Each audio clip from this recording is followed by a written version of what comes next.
హైదరాబాద్ లో గొలుసు దొంగతనాలు భయాందోళనలు కలిగిస్తున్నాయి. వారం రోజుల క్రితం జరిగిన చైన్ స్నాచింగ్ లను మరచిపోకముందే మరోసారి నగరంలో చైన్ స్నాచింగ్ జరిగింది. కుషాయిగూడలో నడుచుకుంటూ వెళుతున్న మహిళ మెడలో నుంచి 5 తులాల బంగారు గొలుసును ఎత్తుకెళ్లిపోయారు దుండగులు. దీంతో ఆ మహిళ పోలీసులను ఆశ్రయించింది.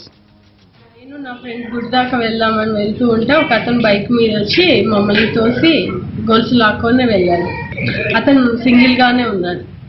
హెల్మెట్ ఉంది, బ్లాక్ కలర్ బైక్. అది 12:30. కంప్లైంట్ చేశారా? చేశామండి. అబ్బాయి green and white checks shirt. నేను నా ఫ్రెండ్ గుడి దాకా వెళ్దామని వెళ్తూ ఉంటే ఒక అతను బైక్ మీద వచ్చి మమ్మల్ని తోసి గొలుసు లాక్కొని వెళ్ళాడు. అతను సింగిల్ గానే ఉన్నాడు. హెల్మెట్ ఉంది, బ్లాక్ కలర్ బైక్. అది 12:30. కంప్లైంట్ చేశారా? చేశామండి. అబ్బాయి గ్రీన్ అండ్ వైట్